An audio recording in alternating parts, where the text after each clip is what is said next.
രമ്യ ഉം അപ്പോഴാണല്ലോ ഞാൻ മനസ്സിലാക്കിയത് ചെക്കൻ വലുതായി എന്ന്. രാജീവ് ആ കൊള്ളാം. എന്നിട്ട് അവൻ്റെ പ്രതികരണം എന്താ? രമ്യ അങ്ങനെ ചോദിച്ചാൽ അവൻ അങ്ങോട്ട് അടുക്കുന്നില്ലേട്ടാ. ഇത്രയൊക്കെ ഷോ കാട്ടിയിട്ടും ചെക്കന് ഉണരുന്നതല്ലാതെ ഒന്ന് ഇങ്ങോട്ട് വരണ്ടേ, എങ്കിലല്ലേ കലാപരിപാടി നടക്കുകയുള്ളൂ. രാജീവ് എൻ്റെ രമ്യേ, സത്യത്തിൽ അമ്മ എന്നൊരു കാരണം കൊണ്ട് മാത്രമാണ് അവൻ അങ്ങനെ വിട്ടു നിൽക്കുന്നത്. കുറച്ചുകൂടെ ഒന്നടുത്താൽ അവനല്ല അവൻ്റെ അച്ഛൻ വരെ വളയും. രമ്യ അത് നിങ്ങൾ തന്നെയല്ലേ ഏട്ടാ. നിങ്ങൾ ഇനി വളഞ്ഞിട്ട് എന്താ കാര്യം? അവൾ കളിയാക്കിക്കൊണ്ട് പറഞ്ഞു. രാജീവ് ഡി ഡി കുറുമ്പി. രാജീവിന് അതൊരു തമാശയായിട്ടാണ് തോന്നിയത്. രമ്യ നിങ്ങളെ ഇങ്ങനെ കളിയാക്കുമ്പോൾ നിങ്ങൾക്കൊരു വിഷമവുമില്ലേ? രാജീവ് എന്തിനാ വിഷമിക്കുന്നേ? എനിക്കും ഇതൊക്കെ ഇഷ്ടാ. വേണമെങ്കിൽ ഇനിയും കളിയാക്കിക്കോ. എനിക്ക് ഈ കാര്യത്തിൽ വിഷമമുണ്ടായിരുന്നെങ്കിൽ നീ പറഞ്ഞ കണ്ടീഷനൊക്കെ ഞാൻ സമ്മതിക്കുമായിരുന്നോ? രമ്യ അപ്പോൾ ഞാൻ വിചാരിച്ച പോലെ നീ ഒരു മൊണ്ണ തന്നെയാണല്ലേ?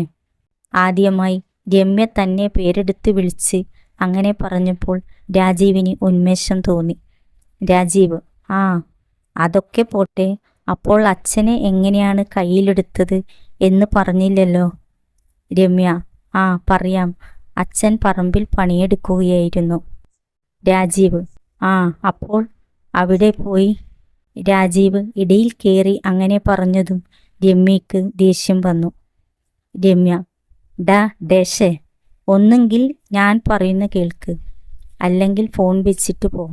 മനുഷ്യൻ ഇവിടെ എന്തേലും ഒന്ന് പറഞ്ഞു തീരും മുൻപേ അവൻ്റെ ഒരു ഡേഷിലെ വർത്താനം.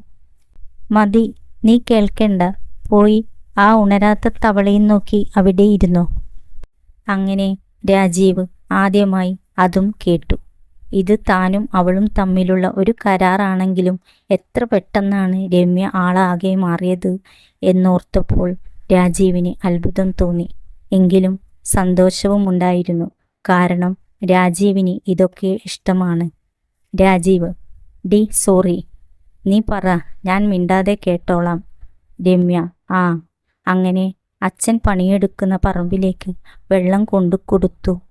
പിന്നെ ഓരോ കള്ളങ്ങൾ പറഞ്ഞ് നല്ല പ്രകടനം തന്നെ കാഴ്ചവെച്ചു. അങ്ങേര് കാണാൻ പാകത്തിൽ തന്നെയായിരുന്നു എല്ലാം. അച്ഛന് അതൊക്കെ ഇഷ്ടമായി എന്ന് ആ മുഖഭാവത്തിൽ നിന്നും എനിക്ക് മനസ്സിലായി. അത് കേട്ടതും രാജീവിൻ്റെ ഭാഗത്തു നിന്നും മൗനമായിരുന്നു. രമ്യ നീ പോയോ? രാജീവ് ഇല്ല, ഇവിടെയുണ്ട്. രമ്യ എന്നിട്ടാണോ മിണ്ടാതിരിക്കുന്നേ? എന്താ, നിനക്ക് ഒന്നും പറയാനില്ലേ? രാജീവ് നീ പറഞ്ഞതൊക്കെ സത്യമാണോ? രമ്യ പിന്നല്ലാതെ. എന്താ, എന്തേലും കുഴപ്പമുണ്ടോ? രാജീവ് ഏയ്, എന്ത് കുഴപ്പം? ഞാൻ ഇതൊക്കെ പെട്ടെന്ന് കേട്ടപ്പോൾ നീ അവിടെ, ഞാൻ ഇങ്ങോട്ട് വരുന്നതുവരെ ഇങ്ങനെയൊന്നുമല്ലല്ലോ കഴിഞ്ഞത് എന്നോർത്തപ്പോൾ ഒരു അതിശയം. രമ്യ നീ എന്ത് ഡേശാടാ. സ്വന്തം ഭാര്യ ഇങ്ങനെയൊക്കെ ആയെന്ന് പറഞ്ഞപ്പോൾ ഒരു കൂസലും ഇല്ലാതെയാണല്ലോ നിന്റെ വർത്താനം.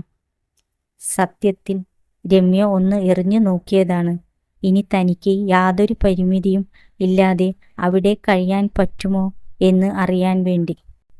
രാജീവ് നിനക്ക് ഞാൻ അവിടെ ഫുൾ സ്വാതന്ത്ര്യവും തന്നേക്കുവല്ലേ രമ്യ. പിന്നെ ഈ കാര്യത്തിൽ നീ അത് ചെയ്തത് ശരിയല്ല, ഇങ്ങനെ ചെയ്യരുത് എന്ന് എങ്ങനെയാണ് ഞാൻ പറയുക? രമ്യ നീ എനിക്ക് ഫുൾ സ്വാതന്ത്ര്യവും തന്ന് അങ്ങ് ഒഴിവായി പോകുകയാണോ? അപ്പോൾ നീ ഇനി നാട്ടിലേക്കൊന്നും വരുന്നില്ലേ? രാജീവ് വരുന്നുണ്ട്. വന്നാലും ഞാൻ അവിടെ എവിടെയും ഒതുങ്ങി നിന്നോളാം. രമ്യ നീ എന്താടാ ഒരുമാതിരി അമ്മായിക്കളി കളിക്കുന്നേ? പണ്ട് ഇങ്ങനെയൊന്നും ആയിരുന്നില്ലല്ലോ. രാജീവ് ആര് പറഞ്ഞു? പണ്ടും എനിക്ക് ഇങ്ങനെയൊക്കെയായിരുന്നു ആഗ്രഹം. പിന്നെ അന്ന് ഇതൊക്കെ പറയാൻ മടി കാരണമാവാം എന്നെ ഒരു തുറന്നു പറച്ചിലിൽ നിന്നും വിലക്കി നിർത്തിയത്. ഇപ്പോൾ എൻ്റെ മനസ്സ് എന്നിലെ എന്നെയാണ് ആവശ്യപ്പെടുന്നത്. രമ്യ ആഹാ, ശരിക്കും നീ ഒരമ്മായി തന്നെ. രാജീവ്: അമ്മായിയോ അപ്പച്ചിയോ കുഞ്ഞമ്മയോ ആര് വേണമെങ്കിലും ആവാം. രമ്യ: ആ, നീ നാട്ടിലോട്ട് വാ, നിന്നെ എല്ലാം ആക്കാം. എന്തായാലും നിന്നെ കൊണ്ട് ഒന്നും നടക്കില്ല. ഇവിടെ വന്ന് ഒരു നൈറ്റിയും പാവാടിയും ഇട്ട് കുഞ്ഞമ്മ കളിച്ചോ. രാജീവ്: ഓ ആയിക്കോട്ടെ. രമ്യ: കണ്ടോ, അവന് അതും ഒരു കുഴപ്പമില്ല. മകൻ കാണും എന്നോ അച്ഛനറിയുമെന്നോ ഒരു ചിന്തയുമില്ല അല്ലടാ. രാജീവ്: നിനക്ക് കുഴപ്പമില്ലെങ്കിൽ വേറെ ആരും എനിക്ക് ഒരു വിഷയമല്ല രമ്യ. രമ്യ: ഇപ്പോൾ എൻ്റെ പെരുമാറ്റമൊക്കെ എങ്ങനെയുണ്ട് മോനെ? ഇനി ഇങ്ങനെ മതിയോ എൻ്റെ ഇനി അങ്ങോട്ടുള്ള പെരുമാറ്റം? രാജീവ്: ഓ മതി, നന്നായിട്ടുണ്ട്. അങ്ങനെ അവർ സംസാരിച്ചു കഴിഞ്ഞ് ഫോൺ വെച്ചു. കാര്യം അങ്ങനെയൊക്കെ പറഞ്ഞെങ്കിലും രാജീവ് അങ്ങനെ ആയതിൽ രമ്യയ്ക്കും ചെറിയ വിഷമമുണ്ട്. എന്തായാലും പറഞ്ഞിട്ട് കാര്യമില്ല, അത് വിധിയാണെന്ന് അവൾ മനസ്സിലാക്കിയിരുന്നു. എങ്കിലും ഇനി തനിക്ക് വരാൻ പോകുന്ന നല്ല ദിവസങ്ങൾ അത് നന്നായി മുതലാക്കി ആഘോഷിക്കാൻ തന്നെ അവൾ ഉറച്ച മനസ്സോടെ തീരുമാനിച്ചു. പക്ഷേ അന്ന് രാത്രി രമ്യയ്ക്ക് കലശലായ വയറുവേദന വന്നു. ഉടനെ തന്നെ അബിയും അച്ഛനും കൂടി അടുത്തുള്ള ഒരു ഹോസ്പിറ്റൽ അവളെ എത്തിച്ചു. ഡോക്ടറെ കണ്ടു. പരിശോധന കഴിഞ്ഞപ്പോൾ അച്ഛനും അബിയും കൂടി ഡോക്ടറുടെ മുറിയിൽ കയറി. ഡോക്ടർ ചീട്ടെടുത്ത് എഴുതാൻ തുടങ്ങി. ഡോക്ടർ ഒരു പുരുഷനാണ്. കണ്ടിട്ട് പ്രായം ഒരു 35-38 തോന്നും. ഡോക്ടർ: രമ്യ 42 വയസ്സ് അല്ലേ? രമ്യ: അതെ. അപ്പോൾ തൊട്ടടുത്ത് അച്ഛനും അബിയും നിൽക്കുന്നത് കണ്ടപ്പോൾ ഡോക്ടർ ചോദിച്ചു, ഇതാരാ എന്ന്. രമ്യ: മകനും അച്ഛനും. ഡോക്ടർ: അമ്മായി അച്ഛനാണല്ലേ? രമ്യ: അതെ. ഡോക്ടർ എന്താണ് പറയുന്നത് എന്ന് കേൾക്കാൻ വേണ്ടി ഇരിക്കുകയാണ് 3 പേരും. ഡോക്ടർ: അപ്പോൾ ഭർത്താവ്? രമ്യ: ഗൾഫിലാണ്. Doctor: okay. ഡോക്ടർ: രമ്യ എന്തെങ്കിലും വർക്ക് ചെയ്യുന്നുണ്ടോ? രമ്യ: പ്രത്യേകിച്ച് ഒന്നുമില്ല, വീട്ടിൽ തന്നെയാണ്. ഡോക്ടർ: പിന്നെ എന്താ, ആവശ്യത്തിന് വെള്ളമൊന്നും കുടിക്കുന്നില്ലേ? കുറച്ച് പ്രശ്നമുണ്ടല്ലോ. രമ്യ: ആവശ്യത്തിന് കുടിക്കാറുണ്ട് ഡോക്ടർ. ഡോക്ടർ: ഇത്ര പോരെ രമ്യ ചേച്ചി, ഇനിയും നന്നായി വെള്ളം കുടിക്കണം. അല്ലെങ്കിൽ ഇങ്ങനെയുള്ള പ്രശ്നങ്ങൾ ഇനിയും വരാൻ സാധ്യതയുണ്ട്. ഒന്നാമത് ഇപ്പോഴത്തെ ചൂട് ഭയങ്കരമാണ്. വിയർത്തു പോവും, ശരീരത്തിലെ ജലാംശം വറ്റിപ്പോകും. അതുകൊണ്ട് നന്നായി വെള്ളം കുടിക്കണം കേട്ടോ. എന്തായാലും ഇപ്പോൾ ഞാൻ കുറച്ച് മരുന്ന് എഴുതിത്തരാം. ഇത് കഴിച്ചിട്ടും കുറവില്ലെങ്കിൽ 3 ദിവസം കഴിഞ്ഞ് വന്ന് ഒന്ന് ടെസ്റ്റൊക്കെ ചെയ്യാം. രമ്യ: അല്ലെങ്കിൽ തന്നെ എനിക്ക് ഇടയ്ക്കിടെ മുട്ടലുള്ളതാ. പോകാൻ മടിയുള്ളതുകൊണ്ട് പിടിച്ചു വെക്കാറാണ് പതിവ്. ഡോക്ടർ: ആ ബെസ്റ്റ്. അതൊക്കെ കൊണ്ടാ ഇങ്ങനെ വരുന്നേ.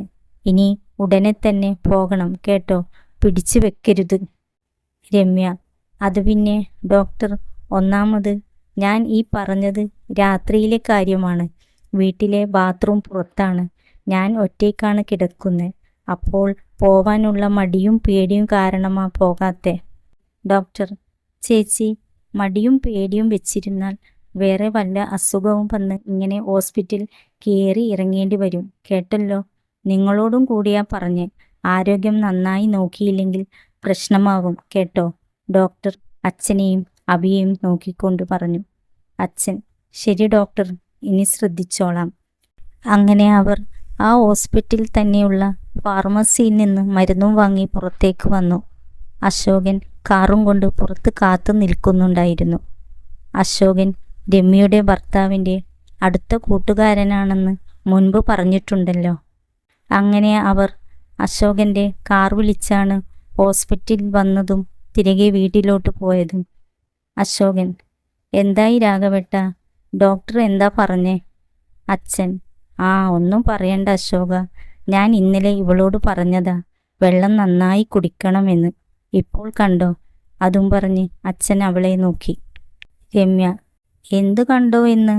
രാവിലെ വീട്ടിലെ പണിയൊന്ന് കഴിഞ്ഞു കിട്ടാൻ തന്നെ കുറേ നേരമാകും. അതൊക്കെ തീർത്ത് ഒന്ന് സമാധാനമായി കിടക്കുന്നത് രാത്രിയിലാണ്. അതിനിടയ്ക്ക് എനിക്ക് എവിടെയാണ് അച്ഛാ നേരം? അബി: ഇതിനിടയ്ക്ക് ഒട്ടും നേരമില്ലേ കുറച്ച് വെള്ളം കുടിക്കാൻ അമ്മയ്ക്ക്? രമ്യ: ഓ പിന്നെ, എന്തെങ്കിലും ഒരു ആവശ്യത്തിന് വിളിക്കുമ്പോൾ അവിടെ കാണാത്ത നീയാണോ എന്നോട് ഇതൊക്കെ പറയുന്നേ? അശോകൻ: അതല്ല ചേച്ചി, ഇപ്പോൾ ഓരോ അസുഖം പെട്ടെന്ന് പിടിക്കുന്ന കാലമാണ്. ഞാൻ തന്നെ കണ്ടില്ലേ, വീട്ടിൽ നിന്നും വരുമ്പോൾ ഇത്രയും വലിയ കുപ്പിയിലാണ് വെള്ളം കൊണ്ടുവരിക. പിന്നെ ഇടയ്ക്കിടയ്ക്ക് വണ്ടി സൈഡാക്കി വല്ല ഹോട്ടലിൽ ബാത്റൂമിലോ പോകേണ്ടി വരും.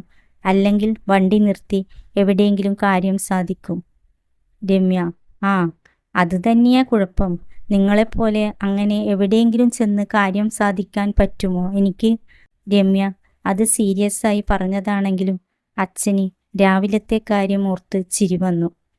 എന്നാൽ രമ്യ അത് ആരും അറിയാതെ അബിയുടെ അഭിപ്രായം അറിയാൻ വേണ്ടി ഇട്ട കമൻ്റാണെന്ന് ആ മണ്ടന്മാർക്ക് മനസ്സിലായില്ല. അബി: അതിനെന്താ, ബാത്റൂമിൽ പോയാൽ പോരെ അമ്മേ? രമ്യ: ആ, രാത്രിയിൽ നിന്റെ അച്ഛൻ വരുമോ കൂട്ടിന്? അബി: രാത്രിയിൽ ഇറങ്ങാൻ എന്താ പേടിക്കുന്നേ? പ്രേതമൊന്നുമില്ലല്ലോ പുറത്ത്. ഇനി പോകാൻ തോന്നുമ്പോൾ എന്നെ വിളിക്ക്, ഞാൻ വരാം. ബാത്റൂമിൽ കൊണ്ടാക്കിയാൽ പോരെ? ഇനി അതും മടിയാണോ? രമ്യ: ആണെങ്കിൽ. അല്പം ദേഷ്യം നടിച്ചാണ് രമ്യ അത് പറഞ്ഞത്. അബി: ആണെങ്കിൽ ഞാൻ ദേ അശോകേട്ടനുണ്ടായിപ്പോയി. ഇല്ലെങ്കിൽ ഞാൻ പറഞ്ഞു തരുമായിരുന്നു. അല്ല പിന്നെ. രമ്യ: നീ കേൾക്കണം അശോക, എന്തെങ്കിലും ഒരു കാര്യത്തിന് വിളിച്ചാൽ ഇവൻ എപ്പോഴും ഫോണിൽ കളിയായിരിക്കും. ആ ഫോൺ ഒന്ന് അവിടെ വെച്ചിട്ട് വരുമ്പോഴേക്കും നേരം ഒരുപാടാകും.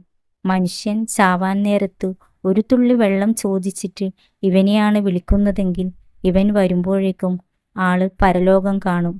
അപ്പോഴാ ഇവനെ വിളിച്ചാൽ കൂട്ടുവരും എന്ന് പറയുന്നേ. ഉടുത്തതിൽ തന്നെ പോയാലായിരിക്കും ഇവൻ്റെ വരവ്. അശോകൻ: അത് ക്ഷമിച്ചേക്ക് ചേച്ചി, അവന് 20 വയസ്സ് ആവുന്നല്ലേ ഉള്ളൂ. കടിച്ചു നടക്കേണ്ട പ്രായമല്ലേ. രമ്യ പറഞ്ഞതൊക്കെ കേട്ട് അബിക്ക് ദേഷ്യം കയറി. അബി: അങ്ങനെ സംഭവിച്ചാൽ ഞാൻ വന്ന് കഴുകിത്തരാം പോരെ? ഇനി അതുമല്ല, പുറത്ത് ഇറങ്ങാൻ പേടിയാണെങ്കിൽ അടുക്കളയിലെ വാഷ് ബേസിനിൽ ആയിക്കോ.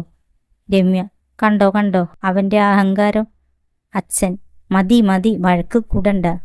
അത് കേട്ടതും രണ്ടുപേരും മിണ്ടാതെ ഇരുന്നു. പിന്നെ അവർ വീട്ടിലെത്തി. അച്ഛൻ: എത്രയാ അശോക വണ്ടിക്കൂലി? അശോകൻ: ഏയ് അതൊന്നും വേണ്ട രാഘവേട്ട, അതൊക്കെ രാജീവേട്ടൻ തന്നു. പുള്ളി എന്നെ വിളിച്ചായിരുന്നു. രമ്യ: വാടാ, കേറ്, കഴിച്ചിട്ട് പോവാം. അശോകൻ: വേണ്ട ചേച്ചി, വീട്ടിൽ അമ്മ ഒറ്റയ്ക്കല്ലേ. രമ്യ: അത് പറഞ്ഞപ്പോഴാ ഓർമ്മ വന്നത്. എന്തായി അമ്മയുടെ അസുഖം? അശോകൻ: എന്തു പറയാനാ ചേച്ചി, ആ വീഴ്ച ഒന്നൊന്നര വീഴ്ച ആയിപ്പോയി. ഇപ്പോൾ ഈ പറഞ്ഞ പോലെ ഒന്ന് ബാത്റൂമിൽ പോകണമെങ്കിൽ ഒരാളുടെ സഹായം വേണം. അതാ ഞാൻ പിന്നെ ഇപ്പോൾ അത്യാവശ്യം വേണ്ട ഓട്ടോ മാത്രം ഓടുന്നത്. രമ്യ: എങ്ങനെ ഓടി നടന്നതാ സരോജിനി ചേച്ചി? ഇതാ പറഞ്ഞ് ഓരോ മനുഷ്യന്മാരുടെ അവസ്ഥയെ. അത് കഴിഞ്ഞ് അബി കേൾക്കാൻ വേണ്ടി രമ്യ പറഞ്ഞു: കണ്ടോ ചേട്ടൻ്റെ ഒരു അവസ്ഥ. അബി: ഓ എൻ്റെ ദൈവമേ. അമ്മേ, ഞാൻ അമ്മയുടെ മുറിയിൽ ഒരു പായ വിരിച്ച് കിടന്നോളാം. എന്തെങ്കിലും ഉണ്ടെങ്കിൽ എന്നെ വിളിച്ചാൽ മതി, കൊണ്ടാക്കിത്തരാം പോരെ? അത് കേട്ടപ്പോൾ രമ്യയ്ക്ക് ചിരി വന്നു.